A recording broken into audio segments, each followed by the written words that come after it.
मैं उमेश बागरेचा, पद्मेश 24/7 के आज के इस एपिसोड में आपका स्वागत है। आज मुझे ये एपिसोड जिला पंचायत के जो अध्यक्ष चुनाव हो रहे हैं उसको लेके करना पड़ा, क्योंकि 29 जुलाई को चुनाव है और जो चुनाव में जो राजनीति चल रही है और ख़ासकर कांग्रेस में जो राजनीति चल रही है उसको उजागर करना आज मैं आवश्यक समझता हूँ। इसलिए मैं आज आप सबके बीच में आया हूँ। 27 सदस्यीय जिला पंचायत में सर्वाधिक सदस्य कांग्रेस के, 14 सदस्य कांग्रेस के हैं, 6 सदस्य भाजपा के हैं और शेष निर्दलीय। कायदे से कांग्रेस का अध्यक्ष जिला पंचायत में बैठ जाना चाहिए, लेकिन कांग्रेस को भी संशय है कि उनका उम्मीदवार जिला पंचायत में बैठ पाएगा या नहीं।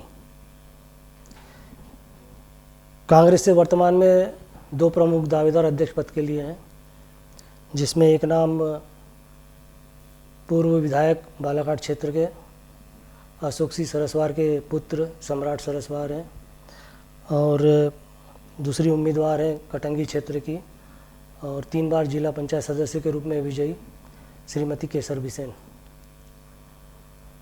14 सदस्यों में जो सम्राट सरस्वार के पास जो समर्थन है वो 11 सदस्यों का है वर्तमान में और केसर बिसेन के पास उनको मिला के कुल 3 सदस्य उनके पास हैं। लेकिन जैसा कि राजनीति में होता है, भाजपा भी इस चुनाव पर नज़रें गड़ाए बैठी है और भाजपा में जो कद्दावर नेता है गौरीशंकर जी बिसेन, वो भी चाहते हैं कि कांग्रेस में जो रीति नीति चलती है, जो कई कांग्रेसी जो जिन्हें फूलछाप कांग्रेसी भी कहा जा सकता है या बिकाऊ होते हैं, ऐसे कांग्रेसियों का सहारा लेकर कांग्रेस को जोड़ तोड़ करके वे भाजपा की सरकार बनाने में यहाँ सफल हो जाएं। हुआ यह था कि जब 14 सदस्यों के विजय होने के बाद कांग्रेस के बालाघाट जिले के जो प्रभारी पूर्व वित्त मंत्री कांग्रेस सरकार में तरुण भानोत, जो जौलपुर निवासी है, उनको बनाया गया था। तब उन्होंने गत दिनों एक मैसेज किया था बालाघाट में कि सबको कमलनाथ जी ने रविवार के दिन मीटिंग के लिए बुलाया है और वहाँ पर सर्वसम्मति से जो सदस्य बोलेंगे उसके अनुसार अध्यक्ष पद के लिए प्रत्याशी घोषित होगा। इसमें हमें जो पता चला है अंदर की राजनीति में, उस दिन रविवार को कमलनाथ जी ने ऐसी कोई बैठक आयोजित नहीं की गई थी। तब पता लगा था कि एक तरुण भानोत जी अपने पास इन सदस्यों की बैठक करना चाहते थे। चूँकि उस दिन जबलपुर में महापौर का चुनाव का परिणाम आने वाला था, इसलिए उस दिन की मीटिंग को कैंसिल की गई और फिर कमलनाथ जी द्वारा कहा गया कि दूसरे दिन सोमवार को 12 बजे कमलनाथ जी सभी सदस्यों से भेंट करेंगे और उनकी राय जानेंगे। सोमवार को सभी सदस्य कमलनाथ जी के दरबार में हाजिर हुए और वहाँ पर उन्होंने सदस्यों से बात की और उसके बाद अपना मत दिया उन्होंने कि उन्होंने तरुण भानोत जी को ये कहा और सभी बालाघाट क्षेत्र के विधायकों को कहा कि सदस्यों की जो राय होगी उसके अनुसार आप लोग निर्णय लें और इसका दायित्व उन्होंने प्रभारी तरुण भानोत पर सौंपा। उसके पश्चात अब राजनीति का खेल चलता है और हवा उड़ाई जाती है कि कमलनाथ जी ने केसर बिसेन का नाम आगे बढ़ाया है और उसको फाइनल कर दिया है। मीटिंग से जैसे ही सदस्य लोग बाहर कमलनाथ जी के बंगले से बाहर निकले, वैसी ये खबर उड़ गई कि केसर बिसेन को फाइनल कर दिया गया है। इसके बाद कहा गया कि सदस्यों को आप संभाल के रखो, सभी सदस्यों को संभाल के रखो और फैसला बालाघाट में होगा। इसके बाद चूँकि राजनीति में होता है, सदस्य को पर विपक्षी दल द्वारा भी डोरे डाले जाते हैं। इस दृष्टि से चूँकि सम्राट के पास बहुमत ज़्यादा था तो सम्राट ने अपने सदस्यों को अपने पास रखा हुआ है और वो सदस्य काफ़ी संख्या में है। और केसर बिसेन के पास सदस्य न होने के कारण केसर बिसेन द्वारा प्रभारी के साथ मिलकर विधायकों पर दबाव बना गया कि सम्राट ने सभी सदस्यों को अपने साथ रखा हुआ है और केसर बिसेन को अलग थलग कर दिया गया है। तो सवाल यहाँ उठता है कि जब सदस्य केसर बिसेन के साथ थे नहीं तो सम्राट केसर बिसेन को क्यों अपने साथ रखेगा, जबकि वो प्रत्याशी है। एक प्रत्याशी को अपनी अपनी अपने गुट में शामिल करके क्या अपने गुट में वो सेंध लगवाना चाहेगा केसर बिसेन के साथ, इसलिए उन्होंने केसर बिसेन को नहीं रखा। हालांकि बहुत दबाव डाला गया कि केसर बिसेन को अपने साथ रखा जाए, किंतु ऐसा नहीं हुआ। इसके बाद फिर ये प्रभारी तरुण भानोद, जो सूत्रों से मिली जानकारी के अनुसार है, इसमें कितना सच है कितना नहीं है ये तो पार्टी के नेता ही जाने, किंतु हमें जो सूत्रों से जानकारी मिली है उसके अनुसार भाजपा द्वारा केसर बिसेन के संपर्क किया गया और उनको कहा गया कि आप चुनाव मैदान में उतरें केसर बिसेन। तो भाजपा के जो मेंबर हैं, खासकर एक जाति समाज के, वो उनके साथ हैं और उनको पक्ष में मतदान करेंगे। तो भाजपा के सहयोग से केसर बिसेन इस चुनाव को लड़ना चाहती है और जीतना चाहती है। और इसमें हमारे जो जिले के कांग्रेस के कद्दावर नेता जो कहलाते हैं और जिला संगठन के प्रमुख हैं, इनकी भूमिका, साथ में एक निवृत्तमान विधायक की भूमिका महत्वपूर्ण है। और वो संगठन के प्रमुख, निवृत्तमान विधायक और तरुण भानोद जी, ये सब ने मिलकर एक व्यूह रचना रची। और जो दूसरे दो विधायक हैं कांग्रेस के, सुश्री हिना कावरे और बैयर क्षेत्र के संजय उइके, इन पर दबाव डाला गया, ऐसा ज्ञात हुआ है। ये दबाव डाला गया कि कमलनाथ जी के द्वारा कहा गया है कि आप केसर बिसेन के नाम पर सहमति कराने का प्रयास करें।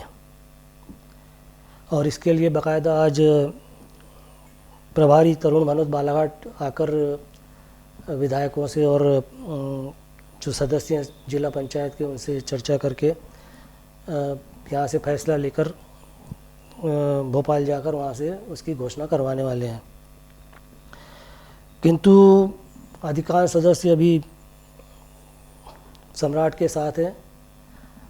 तो हमें जो सूत्रों से जानकारी मिली है वो सदस्य इनकी मीटिंग में नहीं आएंगे और केसर बिसेन अपने 3 सदस्यों के साथ तथा 2 ऐसे सदस्य जो भाजपा के हैं, जिन्होंने भाजपा को जानबूझकर कांग्रेस की में सेंध लगाने के लिए केसर बिसेन के पास रखा हुआ है, उनको मिलाकर केसर बिसेन के पास 5 सदस्य वर्तमान में है। और तो ये लोग आज उनके प्रभारी तरुण भानोद के साथ मीटिंग करेंगे। और जैसा पता लगा है कि सम्राट के पास जो सदस्य है वो आज आने वाले नहीं है। इसमें ऐसी परिस्थितियों में ये देखा जा रहा है कि सम्राट के पास काफ़ी सदस्य हैं और भाजपा जो सेंध लगाने की कोशिश कर रही है उसके अनुसार यदि केसर बिसेन लड़ती है चुनाव और कांग्रेस उसको प्रत्याशी घोषित करती हैं तो भाजपा की तरफ से भी फिर बाद में डुलेन ठाकरे प्रत्याशी घोषित हो सकते हैं। और ये कोशिश की जा सकती है कि डुलेन ठाकरे के लिए भाजपा अपना पूरा दमखम कांग्रेस में तोड़फोड़ करके लगाए। इस स्थिति में कांग्रेस को तो नुकसान होने की संभावना लोग बता रहे हैं, लेकिन चूँकि सम्राट भी कांग्रेस परिवार से आते हैं और कांग्रेस का ऐसा परिवार है जो कभी भी मतलब कांग्रेस के खिलाफ नहीं गया है, कैसी भी विषम परिस्थिति हो, तो उन्होंने भी ठान के रखी है कि वो भी चुनाव मैदान में उतरेंगे। इन परिस्थितियों में यदि वो चुनाव जीतते हैं तो भी वो कांग्रेस के पक्ष में रहेंगे और कांग्रेस के साथ ही रहेंगे, भले ही बागी होकर ये चुनाव यदि जीत जाएंगे तो। इस बीच एक बात और पता लगी है कि कल कांग्रेस के एक सदस्य लोमहर्ष बिसेन को विशेश्वर भगत और मधु भगत द्वारा जौलपुर ले जाया गया था और जहाँ एक होटल में उन्हें बंधक बनाकर रखा गया था, ऐसा कहा जाता है। जब उनकी मां को अनुसुईया बिसेन को पता लगा तो उन्होंने बताया जाता है कि रात में इन लोगों को वो धमकी दी कि यदि आप मेरे पुत्र को नहीं छोड़ेंगे तो मैं आप सबके नाम से FIR करूंगी। उसके बाद 11 बजे रात को जौलपुर से लोमर्स बिसेन को छोड़ा गया और 3 बजे रात को वो अपने घर आए। तो इन घटनाक्रमों से भी समझा जा सकता है कि एक वर्ग विशेष द्वारा, कांग्रेस के ही एक वर्ग विशेष द्वारा एक जातिवाद के नाम पर कांग्रेस में किस तरह की तोड़फोड़ भाजपा के साथ मिलकर की जा रही है और क्या इसका कांग्रेस को लाभ होगा भविष्य में।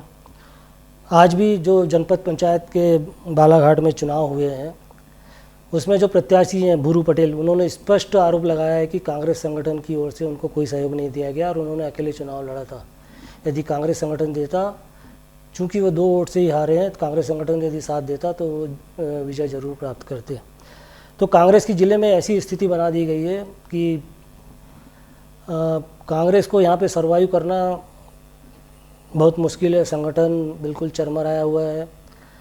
जो पदाधिकारी हैं अधिकांश तो समझ में नहीं आता कि भाजपा ही हैं कि कांग्रेस ही हैं। कमलनाथ जी को गलत फीडिंग दी जाती है, जैसे कि सम्राट सरस्वार के बारे में कहा जा रहा है कि वो प्रदीप जायसवाल विधायक, वाराणसी विधायक प्रदीप जायसवाल का कैंडिडेट है, जबकि सम्राट सरस्वार का प्रदीप जायसवाल से इस चुनाव में या जिला पंचायत के चुनाव में दूर दूर का भी नाता नहीं। इस स्थिति में जो कांग्रेस का जो आला कमान है उसका भी कुछ दायित्व बनता है कि ज़िले में जो कांग्रेस के अंदर जो गतिविधियां चल रही है उस पर नज़र रखे और जिन लोगों से कांग्रेस को हानि पहुंच रही है उन पर नकेल डालें और कांग्रेस में बिकने वाले लोगों को थोड़ा अलग थलग करें। और यदि ऐसा नहीं किया तो जो 15 महीने की जो सरकार गिरी है, ऐसे ही सरकारें कांग्रेस की गिरती रहेगी। जिला पंचायत में भी और आगे आने वाले चुनाव में भी यही हाल कांग्रेस के होते रहेंगे। इसीलिए मैंने यह आज का ये एपिसोड तैयार किया है। आपको यदि पसंद आए तो लाइक ज़रूर कीजिएगा और पद्मेश 24/7 के यूट्यूब चैनल पर जाकर। धन्यवाद, नमस्कार, जय हिंद।